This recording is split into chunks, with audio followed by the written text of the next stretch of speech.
Hello everyone. Exam वारी में आप सभी का स्वागत है। दोस्तों, एसएसटी के प्रैक्टिस सेट को आगे बढ़ाते हुए आज की इस वीडियो में हम एडुटेरिया के प्रैक्टिस सेट नंबर 2 के प्रश्नों को देखेंगे। इसके पहले की वीडियो में हम इसके पहले सेट को कर चुके हैं।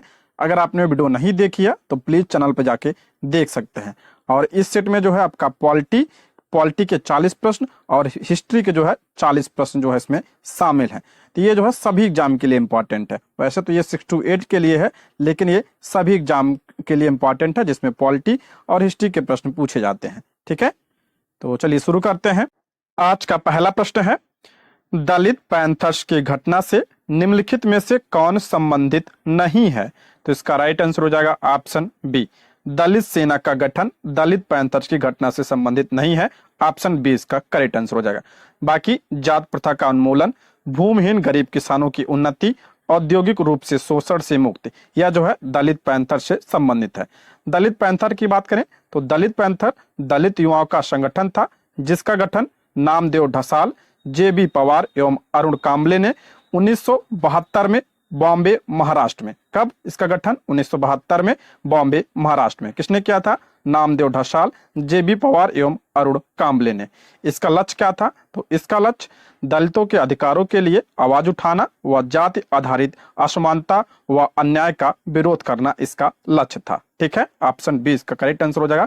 दलित सेना का गठन इससे संबंधित यह नहीं है, ऑप्शन बी। अगला, राष्ट्रीय पुनर्वास नीति कब लाई गई थी? राष्ट्रीय पुनर्वास नीति कब लाई गई थी? तो ये 2007 में लाई गई थी। ऑप्शन बी इसका राइट आंसर हो जाएगा। नेक्स्ट, किस चुनाव के बाद से ही भारतीय राजनीति में एक राजनीतिक दल के वर्चस्व का दौर समाप्त हो गया? तो ये ऑप्शन डी इसका राइट आंसर हो जाएगा, 1989 में। ऑप्शन डी इसका करेक्ट आंसर हो जाएगा। अब की बार जो बीपीएससी का पेपर हुआ था उसमें 6 to 8 पॉलिटी में प्रश्न बना था कि पहली बार किस राज्य में गैर कांग्रेसी सरकार बनी थी? तो पहली बार जो है केरल राज्य में गैर कांग्रेसी सरकार बनी थी। कब बनी थी? 1957 में। इसको भी आप ध्यान रखिएगा, इंपॉर्टेंट है। अगला प्रश्न है, निम्नलिखित में से नगर पालिका से संबंधित 12वीं अनुसूची में कुल कितने विषय हैं? नगर पालिका किस अनुसूची में है? तो 12वीं अनुसूची में, इंपॉर्टेंट है ये। और इसमें कितने विषय हैं? तो इसमें 18 विषय हैं। ऑप्शन क्या हो जाएगा? बी इसका राइट आंसर हो जाएगा। नगर पालिका, नगर पालिका की बात करें तो इसे संवैधानिक दर्जा कब प्रदान किया गया था? तो 74वें संविधान संशोधन 1992 के द्वारा इसे संवैधानिक दर्जा प्रदान किया गया था। और किस अनुसूची में शामिल किया गया था? इसे 12वीं अनुसूची में शामिल किया गया था। अगर पूछा जाए किस भाग में, तो संविधान के भाग 9A में से शामिल किया गया था। आर्टिकल की बात करें तो 243 पी से 243 जेड जी तक, 243 पी से 243 जेड जी तक जो है आपका क्या है? नगर पालिका है। और इसमें कितने विषय हैं? तो इसमें 18 विषय हैं। देखिए, इसे संवैधानिक दर्जा कब प्राप्त हुआ था? 74वें संविधान संशोधन 1992 को इसको जो है संवैधानिक दर्जा प्रदान किया गया था। लेकिन अगर पूछा जाए लागू कब हुआ था, तो 1 जून 1993 को यह लागू हुआ था। पूछा जाता है, कभी कभी पूछ लेता है कि नगर पालिका लागू कब हुआ था, तो आप लोग 1992 लगा देते हैं। नहीं, 1 जून 1993 को नगर पालिका लागू हुई थी। ठीक है, इस इंपॉर्टेंट है, इसको ध्यान रखिएगा। यही हम बात कर लेते हैं किसकी? ग्राम पंचायत की। तो पंचायत को जो है संवैधानिक दर्जा कब प्रदान किया गया था? तो 73वें संविधान संशोधन 1992 के द्वारा जो है ग्राम पंचायत को क्या प्रदान किया गया था? संवैधानिक दर्जा। अच्छा, और इसे लागू कब किया गया था? तो 24 अप्रैल 1993 को लागू किया गया था। इसलिए 24 अप्रैल को पंचायती राज दिवस के रूप में भी मनाया जाता है। और इसको जो है किस संविधान के किस भाग में? तो भाग 9 में इसको शामिल किया गया था। और इसमें कितने विषय हैं? तो इसमें 29 विषय हैं। ध्यान रखिए, ग्राम पंचायत में 29 विषय और नगर पालिका में कितने विषय हैं? तो 18 विषय हैं। ठीक है, इसको ध्यान रखिएगा, मोस्ट इंपॉर्टेंट है। अगला, निम्नलिखित में से किस अधिनियम के द्वारा भारतीय विधान परिषद को बजट पर बहस करने की शक्ति प्राप्त हुई? भारतीय विधान परिषद को बजट पर बहस करने की शक्ति जो है किस अधिनियम के द्वारा? तो ऑप्शन डी इसका राइट आंसर हो जाएगा, भारतीय परिषद अधिनियम 1892 के द्वारा। ऑप्शन डी इसका राइट आंसर हो जाए। इसके द्वारा जो है बजट पर बहस करने की शक्ति प्राप्त हुई, लेकिन मतदान का अधिकार नहीं प्राप्त हुआ था। यह भी आप ध्यान रखिएगा। अगला, स्वतंत्रता के पूर्व के दिनों में प्रारंभ में किसने संविधान निर्मात्री सभा का विचार प्रस्तुत किया था? संविधान निर्मात्री सभा का विचार किसने प्रस्तुत किया था? तो एम.एन. रॉय ने। ऑप्शन ए इसका करेक्ट आंसर हो जाएगा। कब किया था? 1934 में इन्होंने किया था। ऑप्शन ए इसका करेक्ट आंसर हो जाएगा। संविधान सभा की बात करें, संविधान सभा का गठन कब हुआ था? 6 दिसंबर 1946 को जो है संविधान सभा का गठन हुआ था। किसके अनुसार हुआ था? तो कैबिनेट मिशन के अनुसार। ये अक्सर एग्जाम में पूछा जाता है, किसके अनुसार? कैबिनेट मिशन के अनुसार जो है इसका गठन 6 दिसंबर 1946 को हुआ था। और इसकी पहली बैठक, ध्यान रखिएगा, 9 दिसंबर 1946 को इसकी पहली बैठक होती है। अब पहली बैठक की अध्यक्षता किसने किया था? तो सच्चिदानंद सिन्हा ने जो है पहली बैठक की अध्यक्षता इन्होंने किया था। आप ध्यान से सुनिएगा सारा। उसके बाद जो 11 दिसंबर की बैठक होती है, 11 दिसंबर 1946 में सच्चिदानंद सिन्हा क्या थे? ये अस्थायी अध्यक्ष थे। और जो 11 दिसंबर 1946 को बैठक होती है, इसमें अस्थायी अध्यक्ष बनाया जाता है किसे? डॉक्टर राजेंद्र प्रसाद को। डॉक्टर राजेंद्र प्रसाद जो है संविधान सभा के अस्थायी अध्यक्ष थे। और उपाध्यक्ष किसे बनाया गया? तो एच.सी. मुखर्जी को बनाया गया उपाध्यक्ष। सारे पॉइंट ध्यान रखिएगा, इंपॉर्टेंट है।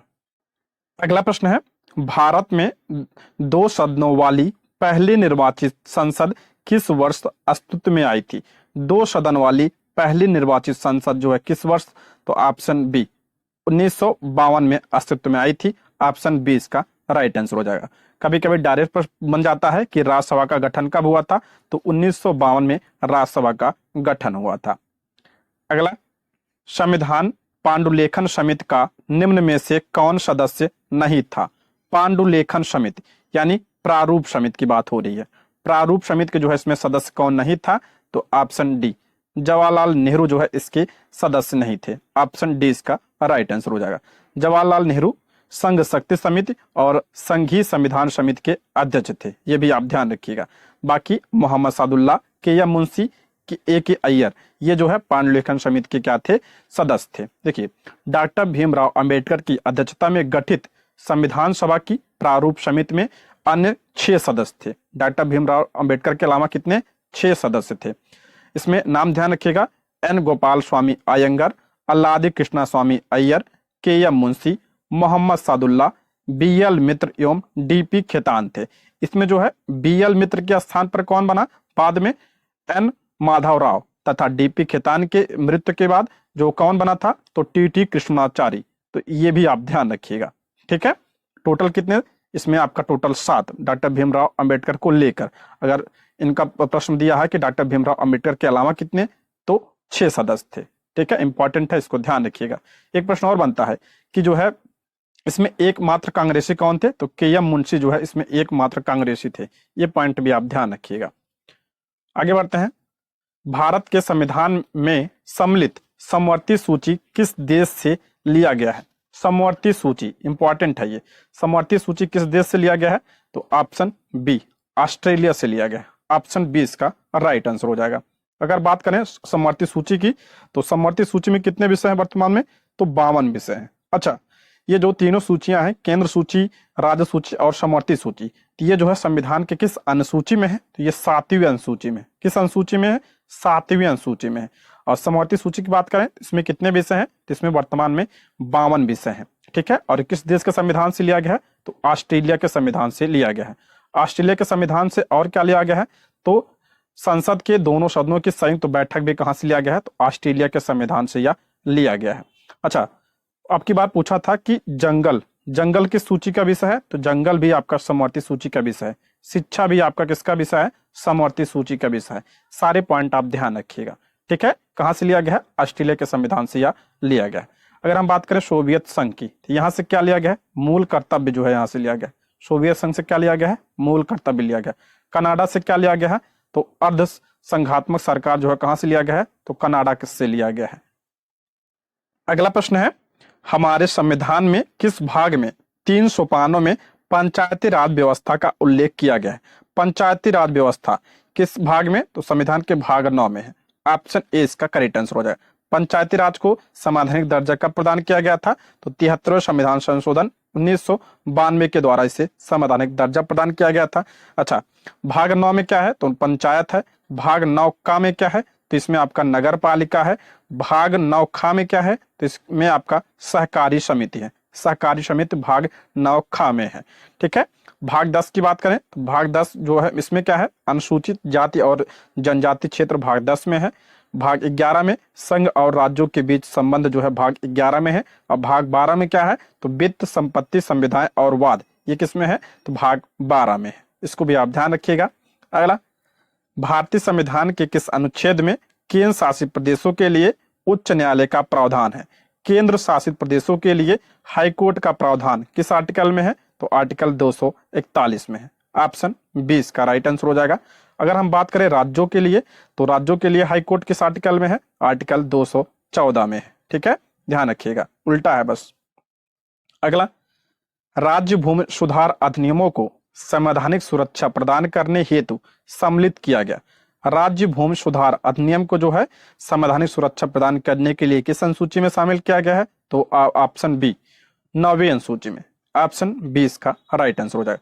9वीं अनुसूची को है, इसको जो है कब जोड़ा गया था, तो पहले संविधान संशोधन 1951 में जो है इसे जोड़ा गया था। पहले कितनी अनुसूची थी, तो पहले 8 अनुसूची थी। वर्तमान में कितनी है, तो 12।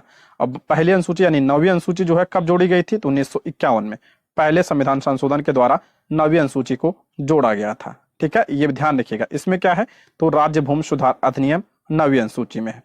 बात करें अगर हम 8वीं अनुसूची की, इसमें क्या है, तो 8वीं अनुसूची में आपका क्या है, भाषा है। वर्तमान में कितने भाषाएं इसमें, 22 भाषाएं। 7वीं अनुसूची में क्या है, अभी मैंने बताया था कि जो इसमें तीनों सूचियां हैं, केंद्र सूची, समवर्ती सूची, राज्य सूची, ये किसमें है, तो 7वीं अनुसूची में है। 10वीं अनुसूची की बात करें तो इसमें क्या है, दल बदल संबंधी कानून किसमें है, 10वीं अनुसूची में है। अगला, राज्यपाल से संबंधित कथनों पर विचार कीजिए। पहला करा, 7वें संविधान संशोधन अधिनियम के अनुसार एक ही व्यक्ति 2 राज्यों का राज्यपाल हो सकता है। सही है, 7वें संविधान संशोधन के अनुसार जो है एक ही व्यक्ति 2 राज्यों का राज्यपाल हो सकता है, ये सही है। 7वां संविधान संशोधन हुआ कब था, तो ये आपका 1956 में हुआ था। दूसरा करा, राज्यपाल पद पर नियुक्त होने के लिए राज्य विधान सभा के सदस्य चुने जाने की योग्यता रखता हो, ये नहीं लिखा है, गलत है।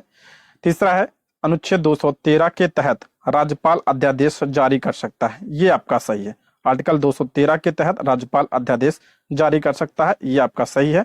तो इसका करेक्ट आंसर हो जाएगा क्या, आपका 1 और 3 सही है। ऑप्शन 20 का राइट आंसर हो जाएगा, 1 और 3। ठीक है, ऑप्शन 20 का राइट आंसर हो जाएगा। अच्छा, राज्यपाल की नियुक्ति कौन करता है, राज्यपाल की नियुक्ति जो है राष्ट्रपति करता है। किस आर्टिकल के तहत, आर्टिकल 155 के तहत जो है राष्ट्रपति इसकी नियुक्ति करता है। अगर हम बात करें कि आर्टिकल 154 ए के तहत, आर्टिकल 154 ए के तहत राज्य की कार्यपालिका शक्ति राज्यपाल में निहित होगी, ये भी आप ध्यान रखिएगा। अगला प्रश्न है, भारत के संविधान के निर्माताओं का मत निम्नलिखित में से किसमें प्रतिबिंबित होना चाहिए, प्रतिबिंबित होता है। भारत के संविधान के निर्माताओं का मत निम्नलिखित में से किसमें प्रतिबिंबित होता है, तो ये आपका हो जाएगा ऑप्शन ए, उद्देशिका में, यानी प्रस्तावना में। ऑप्शन ए इसका करेक्ट आंसर हो जाएगा। उद्देशिका को जो क्या कहा जाता है, इसे संविधान की आत्मा कहा जाता है, संविधान की आत्मा। ठीक है, अगर पूछा जाए संविधान की आत्मा डॉक्टर भीमराव अंबेडकर ने किस आर्टिकल को कहा, तो आर्टिकल 32 को कहा, ये भी आप ध्यान रखिएगा। नेक्स्ट, निम्नलिखित में से कौन सा राज्य का सबसे महत्वपूर्ण तत्व है, राज्य का सबसे महत्वपूर्ण तत्व कौन सा है, तो संप्रभुता जो है राज्य का सबसे महत्वपूर्ण तत्व होता है। ऑप्शन सी इसका राइट आंसर हो जाएगा। राज्य के 4 तत्व होते हैं, पहला जनसंख्या, दूसरा क्षेत्र, तीसरा सरकार, चौथा आपका संप्रभुता। इंपॉर्टेंट सबसे संप्रभुता होता है, ऑप्शन सी। अगला प्रश्न है, निम्नलिखित कथनों में से कौन सा सही है। पहला करा, भारतीय संविधान अध्यात्मक है, नहीं, भारतीय संविधान अध्यात्मक नहीं है, ये जो है अमेरिका का संविधान है। ठीक है। दूसरा करा, भारत एक नाम मात्र का राजतंत्र है, गलत है। भारत एक कुलीन तंत्र है, ये भी गलत है। चौथा है, भारत एक संसदात्मक प्रजातंत्र है, ये आपका सही है, ऑप्शन डी। भारत में कैसे प्रणाली है, तो संसदीय प्रणाली है भारत में, ऑप्शन डी इसका राइट आंसर हो जाएगा। और संसदीय प्रणाली किस देश के संविधान से लिया गया है, तो ब्रिटेन के संविधान से यह लिया गया है। ठीक। अला भारतीय संविधान की प्रकृति है, भारतीय संविधान कैसा है, तो ये अंशतः कठोर है और अंशतः लचीला है। ऑप्शन डी इसका राइट आंसर हो जाएगा। अब भारत का संविधान जो है विश्व का सबसे बड़ा लिखित संविधान है। अगला प्रश्न है, उच्चतम न्यायालय की व्यवस्था के अनुसार निजी भवनों के ऊपर राष्ट्रीय झंडे को फहराना डैश के तहत एक नागरिक का मौलिक अधिकार है।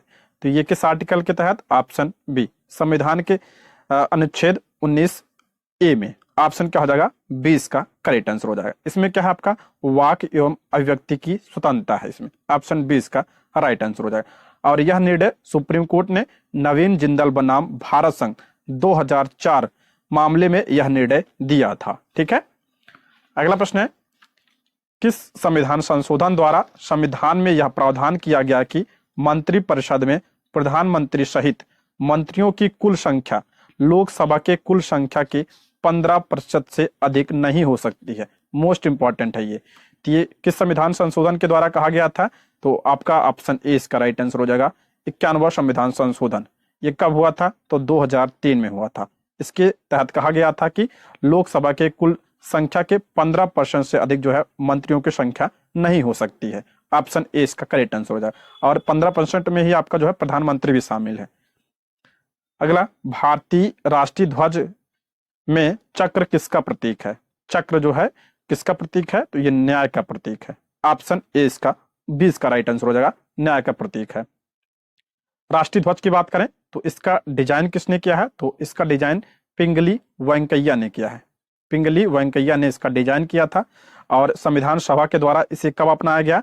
तो इसे जो है 22 जुलाई 1947 को अपनाया गया था राष्ट्रीय ध्वज को। ये भी आप ध्यान रखिएगा।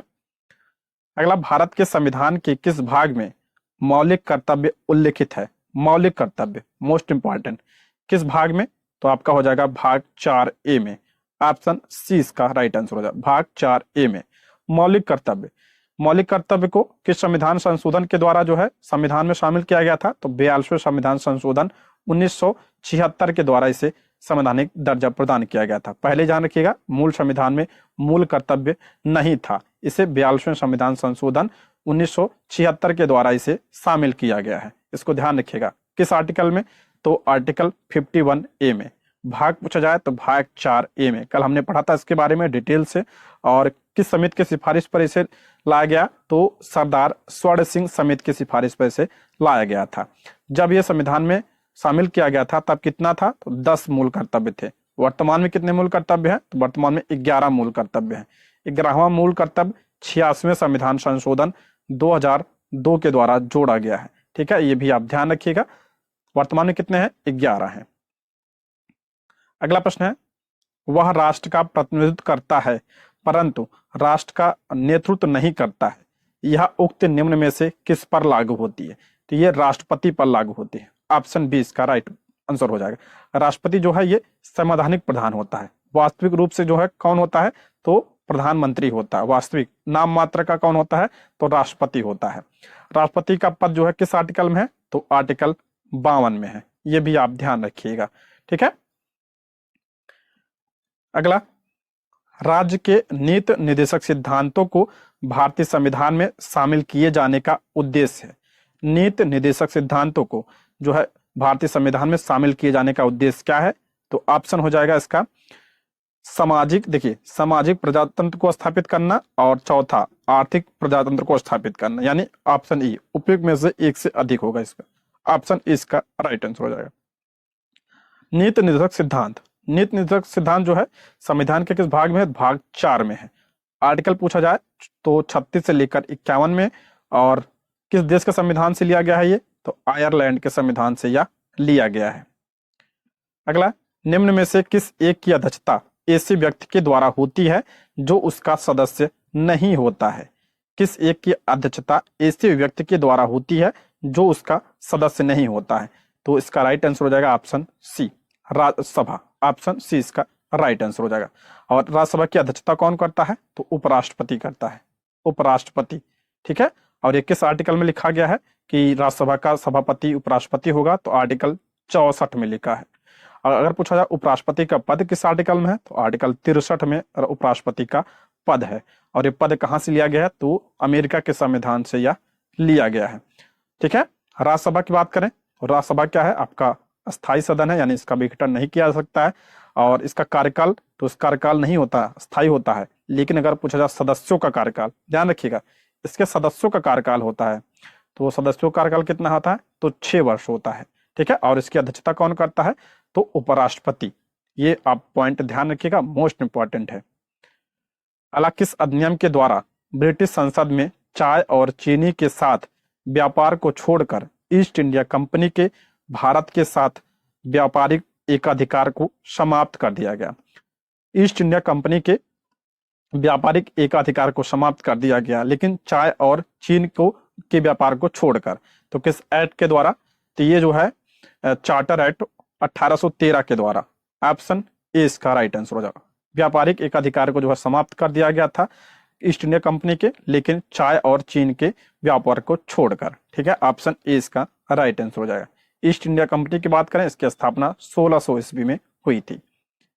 अगला, निम्नलिखित में से किस अधिनियम द्वारा संवैधानिक निरंकुशता का सिद्धांत प्रवृत्त किया गया? किस अधिनियम के द्वारा? तो ये आपका हो जाएगा 1935 भारत सरकार अधिनियम के द्वारा। ऑप्शन सी इसका राइट आंसर हो जाएगा। 1935 के बारे में और ध्यान रखिएगा, इस अधिनियम के बारे में, कि प्रांतीय द्वैत शासन को समाप्त किया। प्रांतों में जो द्वैत शासन लगा था, प्रांतों में द्वैत शासन कब लगा था? 1919 के अधिनियम के द्वारा। अब 1935 के अधिनियम के द्वारा इसे समाप्त कर दिया गया। अब जो है केंद्र में द्वैत शासन इसके द्वारा लागू किया गया। केंद्र में द्वैत शासन पूछा जाता है, केंद्र में द्वैत शासन किस अधिनियम के द्वारा? तो 1935 भारत सरकार अधिनियम के द्वारा। इसमें प्रांतों के जो द्वैत शासन था उसको समाप्त करके केंद्र में लाया गया। अगला, स्वतंत्रता के पूर्व के दिनों में प्रारंभ में किसने संविधान सभा निर्माण का विचार प्रस्तुत किया था? यह आ चुका है प्रश्न। Option A M.N.. रॉय ने। ऑप्शन ए इसका राइट आंसर हो जाएगा। निम्नलिखित में से कौन संविधान प्रारूप समिति के सदस्य थे? प्रारूप समिति के जो है सदस्य थे, इसमें पूछ रहा है। देखिए, इसके पहले हमने पढ़ा था कौन सदस्य नहीं था, इसमें पूछ रहा है कौन सदस्य थे। तो आपका हो जाएगा एन गोपाल स्वामी और कौन, अल्लाद कृष्णा स्वामी। ऑप्शन हो जाएगा इसका, यानी जवाहरलाल नेहरू नहीं थे, सरदार पटेल भी नहीं थे। तो 1 और 3 सही हो जाएगा। इसमें कौन सा हो जाएगा? ऑप्शन सी इसका राइट आंसर हो जाएगा। अब प्रारूप समिति के अध्यक्ष कौन थे? तो डॉक्टर भीमराव अंबेडकर जो है इसके अध्यक्ष थे। टोटल कितने सदस्य थे इनके अलावा? तो इनके अलावा 6 सदस्य थे। ठीक है। अगला, भारतीय संविधान में राज्यों की संघ की संकल्पना को प्राप्त किया गया। राज्यों की संघ की संकल्पना कहां से प्राप्त किया गया है? तो ब्रिटिश नॉर्थ अमेरिका अधिनियम से, यानी कनाडा के अधिनियम से। ध्यान रखिएगा इसको। ऑप्शन सी इसका राइट आंसर हो जाएगा। अगला, मिलान करना है, अनुसूची दिया है और दूसरी तरफ विषय दिया है। अनुसूची आप 12वीं अनुसूची जरूर ध्यान रख लीजिएगा। ठीक है।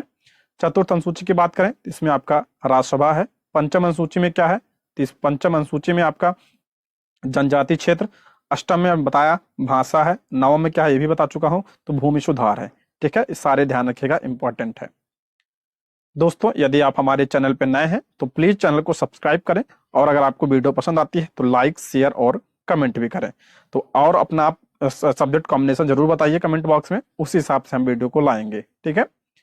अगला, राष्ट्रपति द्वारा अध्यादेश जारी करने की शक्ति किस अनुच्छेद में प्रदान किया गया? राष्ट्रपति द्वारा अध्यादेश जारी करने की शक्ति किस अनुच्छेद में? तो आपका हो जाएगा अनुच्छेद 123। Option B. अगर यह राज्यपाल की बात करें तो राज्यपाल 213 और राष्ट्रपति 123 के तहत अध्यादेश जारी करता है, और राज्यपाल 213 के तहत। अगला प्रश्न है, प्रत्यक्ष प्रजातंत्र किस देश में है? प्रत्यक्ष प्रजातंत्र, तो ये स्विट्जरलैंड में है। ऑप्शन क्या हो जाएगा? सी इसका राइट आंसर हो जाएगा। प्रत्यक्ष प्रजातंत्र क्या होता है कि जब जनता स्वयं कानून बनाए, राजनीति को स्वयं सुनिश्चित करे तथा सरकारी कर्मचारियों पर नियंत्रण रखे, उस व्यवस्था को क्या कहा जाता है? तो प्रत्यक्ष प्रजातंत्र कहा जाता है। और ये कहाँ पे है? स्विट्जरलैंड में है। अला, भारत के सुदूर पूर्व क्षेत्रों के पुनर्गठन किस संशोधन अधिनियम द्वारा किया गया? सुदूर पूर्व क्षेत्र यानी पूर्वोत्तर भारत की बात हो रहा है यहाँ पे, तो इसका राइट आंसर हो जाएगा 27वां संविधान संशोधन 1971 के द्वारा। ऑप्शन ए इसका राइट आंसर है। इसी के द्वारा मणिपुर, त्रिपुरा की स्थापना हुई और मिजोरम, मेघालय, आंध्र प्रदेश को यूटी बनाया गया था। निम्नलिखित में से कौन भारतीय संघीय व्यवस्था की विशेषता नहीं है? भारतीय संघीय व्यवस्था का पूछ रहा है, कौन सी नहीं है विशेषता? तो देखिए, दोहरी नागरिकता जो है ये नहीं विशेषता है। ये कहाँ की विशेषता है? तो ये अमेरिका के संविधान की व्यवस्था विशेषता है। ठीक है। शक्तियों का विभाजन, हाँ भारत में शक्तियों का विभाजन है, जैसे कि विधायिका की अलग शक्ति है, कार्यपालिका की अलग शक्ति है, न्यायपालिका की अलग शक्तियां हैं। और करा संविधान की सर्वोच्चता, हाँ भारत में संविधान की सर्वोच्चता है। और स्वतंत्र न्यायपालिका भी भारत में है। तो दोहरी नागरिकता ये आपका सही हो जाएगा। ये जो है भारत के संघीय व्यवस्था से संबंधित नहीं है, तो ये अमेरिका के से संबंधित है। दोहरी नागरिकता भारत में कैसी नागरिकता है? एकल नागरिकता है। और एकल नागरिकता कहाँ से लिया गया है, किस देश के संविधान से? तो ये ब्रिटेन के संविधान से लिया गया एकल नागरिकता। अगला, केंद्र राज्य संबंधों में प्रमुख अड़चने क्या है? केंद्र और राज्य के संबंध में प्रमुख अड़चन यानी बाधा क्या है? तो इसका राइट आंसर हो जाएगा आपका राज्यपाल की भूमिका। कभी कभी ये भी अड़चन बनती है, आपने दिल्ली के बारे में सुना होगा। और अनुच्छेद 356 ये क्या है आपका? राष्ट्रपति शासन है। ये सब क्या है? राज्य और केंद्र और राज्य के बीच में बाधाएं हैं। तो ये आपका पहला और दूसरा सही है, यानी ऑप्शन ई इसका राइट आंसर हो जाएगा। ऑप्शन ई इसका करेक्ट आंसर हो जाएगा। अगला, भारत में वित्त आयोग का कार्यकाल कितने वर्ष होता है? वित्त आयोग का कार्यकाल भारत में कितना वर्ष? 5 वर्ष होता है। ऑप्शन ए इसका राइट आंसर हो जाएगा। वित्त आयोग का गठन किस आर्टिकल में है? तो आर्टिकल 280 के तहत किया जाता है। वित्त आयोग का गठन करता कौन है? तो राष्ट्रपति इसका गठन करता है। वर्तमान में 15वां वित्त आयोग चल रहा है, जिसके अध्यक्ष कौन है? NK सिंह है। अला, पंडित जवाहरलाल नेहरू प्रथम प्रधानमंत्री के रूप में शपथ निम्नलिखित में से किस स्थान पर लिया था? तो ये लाल किले से लिया, लाल किले में। Option B. अगला प्रश्न है, भारत में लोकतंत्र की बहाली के बाद भारतीय नागरिकों को अधिकार प्राप्त हुए। लोकतंत्र की बहाली के बाद भारतीय नागरिकों को अधिकार प्राप्त हुए तो कौन से? तो इसका हो जाएगा मौलिक अधिकार, मतदान का अधिकार, जनप्रतिनिधि चुनने का अधिकार, यानी ऑप्शन ई उपयुक्त में से एक से अधिक। इसका राइट आंसर हो जाएगा। अगला प्रश्न है, भारत सरकार विविध कल्याणकारी योजनाओं को लागू किसके माध्यम से करता है? कल्याणकारी योजनाओं को, तो ये किसके माध्यम से? तो राज्य के नीति निर्देशक सिद्धांतों के माध्यम से करता है। ऑप्शन ए इसका राइट आंसर हो जाएगा। ये किस भाग में? भाग 4 में, आयरलैंड से लिया गया है। अगला, राज्यों का पुनर्गठन आयोग कब बना? राज्यों का पुनर्गठन आयोग, तो ये कब बना था? 1953 में, 22 दिसंबर 1953 में। ऑप्शन सी इसका राइट आंसर हो जाएगा। किसकी अध्यक्षता में? तो फजल अली की अध्यक्षता में, इसलिए इसे फजल अली आयोग भी कहा जाता है। इसको भी आप ध्यान रखिएगा। 1953 में इसका गठन हुआ था। ठीक है। पॉलिटी के 40 प्रश्न हो गए। अब हम हिस्ट्री के प्रश्नों को देखते हैं। विश्व इतिहास से पहला प्रश्न है, दुनिया के मजदूरों एक हूं का नारा किसने दिया था? तो ये नारा जो है कार्ल मार्क्स ने दिया था। ऑप्शन सी इसका राइट आंसर हो जाए। कार्ल मार्क्स की पुस्तक की बात करें तो द कम्युनिस्ट मैनिफेस्टो और दास कैपिटल, कार्ल मार्क्स के जो है ये पुस्तक है, ये भी ध्यान रखिएगा। अगला, किसके सिक्कों पर बगदाद के अंतिम खलीफा का नाम सर्वप्रथम अंकित हुआ? बगदाद के अंतिम खलीफा का नाम सर्वप्रथम अंकित हुआ किसके सिक्कों पर? तो अलाउद्दीन महमूद शाह के सिक्कों पर। ऑप्शन डी इसका राइट आंसर हो जाएगा। अला, भारत में कागज का प्रयोग कब से प्रारंभ हुआ? ये प्रश्न जो है BPSC में बना था आपकी बार 6 to 8 हिस्ट्री में। तो भारत में कागज का प्रयोग जो है कब से प्रारंभ हुआ? देखिए, ये आपका जो है भारत में पूछ रहा है ना, तो NCERT में 13वीं शताब्दी दिया। ऑप्शन बी इसका राइट आंसर। NCERT में 13वीं और इस पुस्तक में जो है 12वीं शताब्दी दिया है, लेकिन अब NCERT मांगेंगे तो 13वीं शताब्दी होगा। ऑप्शन बी इसका राइट आंसर हो जाएगा। ठीक है। कागज का जो है आविष्कार कहाँ पे हुआ था? तो चीन में हुआ था। ये प्रश्न बना था कि कागज का आविष्कार कहाँ पे? चीन में। अला, चेका का संगठन किया था। चेका का संगठन जो है किसने? तो इसका राइट आंसर हो जाएगा लेनिन ने। ऑप्शन क्या हो जाएगा? ए इसका राइट आंसर हो जाएगा। अगला, विलियम प्रथम ने किसे बाजीगर कहा था? विलियम प्रथम ने किसे बाजीगर कहा था? तो बिस्मार्क को कहा था। ऑप्शन ए इसका राइट आंसर हो जाएगा। बिस्मार्क कहाँ का था? तो जर्मनी का था। और अगर बात करें भारत का बिस्मार्क किसे कहा जाता है? तो सरदार वल्लभ भाई पटेल को भारत का बिस्मार्क कहा जाता है, सरदार पटेल को। अगला प्रश्न है, कोल विद्रोह जो 1831-32 में हुआ था का नेतृत्व किसने किया था? कोल विद्रोह का नेतृत्व किसने किया था? तो बुद्धो भगत ने किया था। जोया भगत का भी नाम मिलता है, गंगा नारायण का नाम भी मिलता है। तो ऑप्शन ए इसका राइट आंसर हो जाएगा। उपयुक्त में से एक से अधिक। नेक्स्ट, ये कहां पे हुआ था? छोटा नागपुर पठार क्षेत्र में। निम्नलिखित में से कौन सुमिलित नहीं है? ध्यान रखिए, इसमें नहीं पूछ रहा है, कौन सुमिलित नहीं है? पहला कह रहा है जवाहरलाल नेहरू, यही आपका सुमेलित नहीं है, ऑप्शन ए जवाहरलाल नेहरू। ये हिंद स्वराज इनकी पुस्तक नहीं है। हिंद स्वराज किसकी पुस्तक है? तो ये महात्मा गांधी की पुस्तक है। हिंद स्वराज महात्मा गांधी की पुस्तक है। और जवाहरलाल नेहरू की पुस्तक की बात करें तो discovery of India, discovery of India जो है किसकी पुस्तक है? तो ये जवाहरलाल नेहरू की पुस्तक है। बाकी मौलाना आजाद की आपका विंग्स फ्रीडम, सुभाष चंद्र बोस की इंडियन स्ट्रगल, लाला लाजपत राय की अनहैप्पी इंडिया। अगला प्रश्न है, जब राजा कोडियार ने मैसूर राज्य की स्थापना की तब विजयनगर साम्राज्य का शासक कौन था?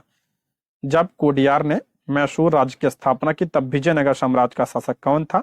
तो उसका शासक था उस समय वेंकटदुत्ती। ऑप्शन क्या हो जाएगा? डी इसका राइट आंसर हो जाएगा। अच्छा, विजयनगर साम्राज्य की बात करें, इसकी स्थापना 1336 में हरिहर और बुक्का नामक दो भाइयों ने किया था। नेक्स्ट, निम्नलिखित में से किस अधिनियम के द्वारा अंग्रेजों ने भारत में सर्वप्रथम परोक्ष निर्वाचन प्रणाली की शुरुआत की? भारत में परोक्ष निर्वाचन प्रणाली की शुरुआत जो है, तो इसका राइट आंसर हो जाएगा आपका ऑप्शन 1892। ऑप्शन क्या हो जाएगा? डी इसका राइट आंसर हो जाएगा 1892 में। अगला प्रश्न है, निम्न में से कौन सी तिथि मुस्लिम लीग ने सीधी कार्यवाही दिवस हेतु सुनिश्चित की थी? सीधी कार्यवाही दिवस मुस्लिम लीग ने कब मनाया था? 16 अगस्त 1946 को। ऑप्शन डी इसका राइट आंसर हो जाएगा। मुस्लिम लीग की बात करें, इसकी स्थापना कब हुई थी? 1606 में इसकी स्थापना हुई थी सलीमुल्लाह खान और आगा खां के नेतृत्व में। अगला प्रश्न है, जयप्रकाश नारायण को राष्ट्रीय स्तर के नेता की पहचान किस संदर्भ में मिली थी? जयप्रकाश नारायण को, तो इसका राइट आंसर हो जाएगा ऑप्शन ए भारत छोड़ो आंदोलन के दौरान। ऑप्शन ए इसका करेक्ट आंसर हो जाएगा। भारत छोड़ो आंदोलन की शुरुआत कब हुई थी? 8 अगस्त 1942 को इसकी शुरुआत हुई थी। और जयप्रकाश नारायण को और किस नाम से जाना जाता है? तो इन्हें लोक नायक कहा जाता है। लोक नायक कहा जाता है जयप्रकाश नारायण को। अगला, भारत छोड़ो आंदोलन का नेतृत्व किसने किया था? तो महात्मा गांधी जी ने। ऑप्शन सी इसका राइट आंसर हो जाएगा। नेक्स्ट, द्वितीय विश्व युद्ध के समय ब्रिटेन का प्रधानमंत्री कौन था? द्वितीय विश्व युद्ध के समय जो है ब्रिटेन का प्रधानमंत्री पूछ रहा है, तो इसका राइट आंसर हो जाएगा आपका विंस्टन चर्चिल। ऑप्शन सी इसका राइट आंसर हो जाएगा। द्वितीय विश्व युद्ध कब हुआ था? तो द्वितीय विश्व युद्ध जो है आपका 1939 से 1945 तक चला था। एक प्रश्न और बनता है कि भारत की आजादी के समय जो है ब्रिटेन का प्रधानमंत्री कौन था? तो क्लीमेंट एटली जो है उस समय प्रधानमंत्री था भारत की आजादी के समय। अगला, All India State People's Conference का गठन कब हुआ था? All India State People's Conference का गठन 1927 में। ऑप्शन सी इसका राइट आंसर। 1927 में मुंबई में इसका गठन हुआ था। हिंदी में इसका नाम है अखिल भारतीय राज्य जन सम्मेलन। अगला, 1934 में कांग्रेस सोशलिस्ट पार्टी की स्थापना की गई थी। 1934 में कांग्रेस सोशलिस्ट पार्टी की स्थापना किसके द्वारा की गई थी? तो ऑप्शन सी जयप्रकाश नारायण और आचार्य नरेंद्र देव द्वारा। ऑप्शन सी इसका राइट आंसर हो जाएगा। राम मनोहर लोहिया जी भी इसमें शामिल थे। ऑप्शन सी इसका करेक्ट आंसर हो जाएगा। और इसके अध्यक्ष कौन थे उस समय? तो आचार्य नरेंद्र देव। अगला प्रश्न है, सविनय अवज्ञा आंदोलन शुरू हुआ। सविनय अवज्ञा आंदोलन शुरू हुआ तो ये ऑप्शन सी दांडी मार्च के बाद। ऑप्शन सी इसका राइट आंसर हो जाएगा। दांडी मार्च यानी नमक आंदोलन की बात हो रही है। दांडी मार्च की शुरुआत कब हुई थी? 12 मार्च। 12 मार्च 1930 से जो है ये जो है 5 अप्रैल 1930 तक चला था। और 6 अप्रैल को जो है गांधी जी ने नमक कानून को तोड़कर सविनय अवज्ञा आंदोलन की शुरुआत की थी। अगला प्रश्न है, निम्न में से किसने भारतीय राष्ट्रीय कांग्रेस के कराची अधिवेशन का सभापतित्व किया था? कराची अधिवेशन की अध्यक्षता पूछ रहा है यहाँ पे। ऑप्शन डी सरदार वल्लभ भाई पटेल ने। कब हुआ था कराची अधिवेशन? 1931 में। और इसकी अध्यक्षता सरदार वल्लभ भाई पटेल ने किया था। और इसी में जो है मौलिक अधिकार की मांग की गई थी, ये भी आप ध्यान रखिएगा। जवाहरलाल नेहरू की बात करें तो इन्होंने 1929 में जो लाहौर अधिवेशन हुआ था उसकी अध्यक्षता जवाहरलाल नेहरू ने किया था। सुभाष चंद्र बोस की बात करें तो जो 1938 का जो हरपुरा अधिवेशन हुआ था उसकी अध्यक्षता सुभाष चंद्र बोस ने किया था। उसके बाद जो 1939 का अधिवेशन हुआ था त्रिपुरी में, तो इसकी भी अध्यक्ष बने थे सुभाष चंद्र बोस। लेकिन जो है इन्होंने विवाद होने के कारण त्यागपत्र दे दिया था, जिसे त्रिपुरी संकट के नाम से जाना जाता है। और 1939 में त्यागपत्र देने के बाद जो है इन्होंने 1939 में ही फॉरवर्ड ब्लॉक की स्थापना की थी। फॉरवर्ड ब्लॉक की स्थापना सुभाष चंद्र बोस ने किया था 1939 में। अच्छा, एक प्रश्न और बनता है कि जब जो है सुभाष चंद्र बोस ने इस्तीफा दे दिया कांग्रेस से, तो उस अधिवेशन की अध्यक्षता किसने किया था? तो उस अधिवेशन की अध्यक्षता डॉक्टर राजेंद्र प्रसाद। डॉक्टर राजेंद्र प्रसाद जो है इसके बाद क्या बने थे, अध्यक्ष बने थे कांग्रेस के, ये भी आप ध्यान रखिएगा। अला निम्न में से साइमन कमीशन का कौन एक सदस्य उदारवादी दल से संबंधित था? तो option A sir John Simon, option A इसका राइट आंसर होगा। साइमन कमीशन की बात करें तो इसका गठन कब हुआ था, 1927 में। भारत कब आया था, तो 1928 में आया था, फरवरी में, 3 फरवरी 1928 को भारत में आया था।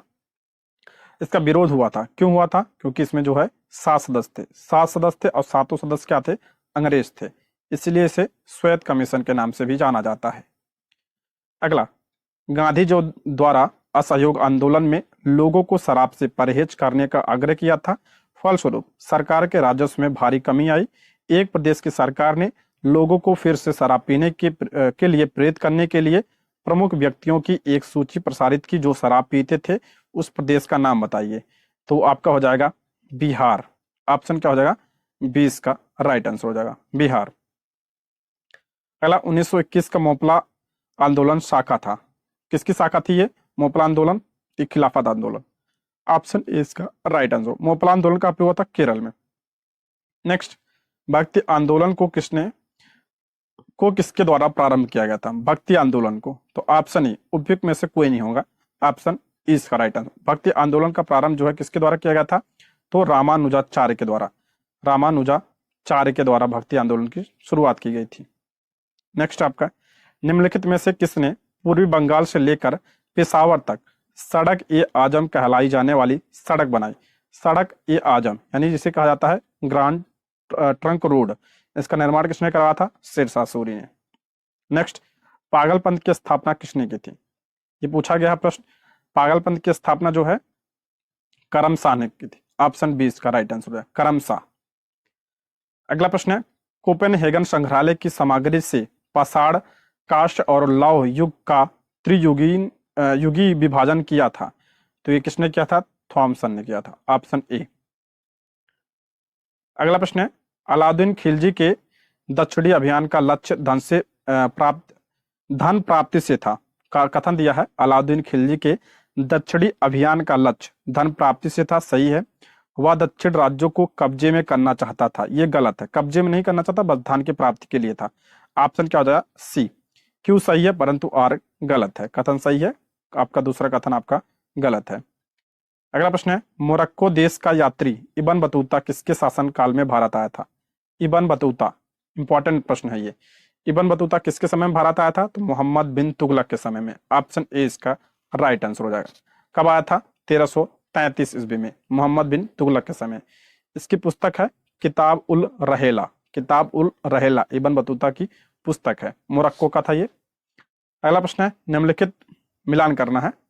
दीवाने बंदगान विभाग दिया है, दीवाने बंदगान ये जो है दास विभाग था, इसकी स्थापना फिरोज शाह तुगलक ने किया था। दीवाने मुस्तकराज, अच्छा इसमें करा है कौन सा सही सुमेलित है? तो ऑप्शन ए दीवाने बंदगान ये सुमेलित है, फिरोज शाह तुगलक ने इसकी स्थापना की थी। दीवाने मुस्तकराज की बात करें तो इसकी स्थापना अलाउद्दीन खिलजी ने किया था। दीवाने कोही ये कृषि विभाग था, इसकी स्थापना मोहम्मद बिन तुगलक ने। दीवाने अर्ज ये सैन्य विभाग था, इसकी स्थापना बलबन ने किया था, ये भी आप ध्यान रखिएगा। निम्न भाषाओं में से किस भाषा को दिल्ली सल्तनत ने संरक्षण प्रदान किया? किस भाषा को संरक्षण प्रदान किया था? तो फारसी भाषा को। Option B.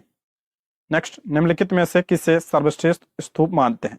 सर्वश्रेष्ठ स्तूप, तो ये आपका हो जाएगा सांची का स्तूप, इसका निर्माण अशोक ने करवाया था। Option C. अला निम्नलिखित में से किसे भारत की शादी कहा जाता है? भारत की शादी किसे कहा जाता है? तो अमीर हसन को कहा जाता है, और अमीर खुसरो को भारत का तोता कहा जाता है। अला हुमायूं ने चुनार दुर्ग पर प्रथम बार आक्रमण कब किया था? चुनार दुर्ग पर, तो ये आपका किया था 1532 में। Option A. सिंधु सभ्यता संबंधित है, तो सिंधु सभ्यता जो है आपका क्या है, ये आद्य ऐतिहासिक युग से संबंधित है। Option D. इतिहास को समझने के लिए 3 भागों में बांटा गया उसे। पहला आपका प्रागैतिहासिक काल, दूसरा आद्य ऐतिहासिक काल, तीसरा आपका ऐतिहासिक काल। तो सिंधु घाटी सभ्यता और वैदिक सभ्यता ये दोनों किस में आती हैं? तो आद्य ऐतिहासिक युग में आती हैं। अगला, भारत के किस स्थल की खुदाई से लौह धातु के प्रचलन के प्राचीनतम प्रमाण मिले हैं? लौह धातु के प्रचलन के प्राचीनतम प्रमाण, तो ये अतरंजी खेड़ा से मिला। ऑप्शन बी इसका राइट आंसर हो जाएगा, उत्तर प्रदेश में है ये। अला चीनी यात्री ह्वेन सांग ने भारत की यात्रा किसके समय में किया था? ह्वेनसांग ने भारत की यात्रा किसके समय में? तो ये हर्षवर्धन के समय में। ऑप्शन सी इसका राइट आंसर हो जाएगा, हर्षवर्धन के समय में। अच्छा, चंद्रगुप्त विक्रमादित्य के समय में कौन आया था? तो फाहियान आया था, चीनी यात्री ये भी था। तो फाहियान चंद्रगुप्त विक्रमादित्य के समय में और ह्वेनसांग हर्षवर्धन के समय में। किसके शासनकाल में डायमेकस भारत आया था? तो डायमेकस जो है किसके शासनकाल में? बिंदुसार के शासनकाल में। ऑप्शन बी इसका राइट आंसर हो जाएगा। या जो है डायमेकस सीरिया नरेश अंतियोकस का राजदूत था। पहला, निम्नलिखित मौर्य वंश के शासकों में कौन आजीवक संप्रदाय से संबंधित था? आजीवक संप्रदाय से, तो ये कौन? Bindusar. Option B, option B इसका राइट आंसर हो जाएगा। चंद्रगुप्त मौर्य की बात करें तो ये जैन धर्म अनुयायी था। अगला, प्रथम गुप्त शासक जिसने परम भागवत की उपाधि धारण की। परम भागवत की उपाधि किसने धारण की थी? तो चंद्रगुप्त द्वितीय ने। ऑप्शन सी इसका राइट आंसर हो जाएगा, जिसे चंद्रगुप्त विक्रमादित्य कहा जाता है। ऑप्शन सी इसका राइट आंसर हो जाएगा। निम्न में से दक्षिण भारत में कौन सा राजवंश अपनी नौ सैनिक शक्ति के लिए प्रसिद्ध था? नौसेना के लिए कौन प्रसिद्ध? तो चोल। Option A. चोल वंश की स्थापना किसने की थी? विजयालय ने चोल वंश की स्थापना की थी। नेक्स्ट, चरक संहिता नामक पुस्तक किस विषय से संबंधित है? चरक संहिता ये किससे संबंधित है? ये आपका चिकित्सा से संबंधित है। ऑप्शन सी इसका राइट आंसर है। चरक की बात करें तो ये जो है किसके दरबार में थे? तो ये कनिष्क के दरबार में थे। ये भी प्रश्न बनता है तो ध्यान रखिएगा। ठीक है दोस्तों, वीडियो कैसी लगी कमेंट बॉक्स में जरूर बताइएगा। ठीक है, ये रहे आज के प्रश्न। Thank you for watching.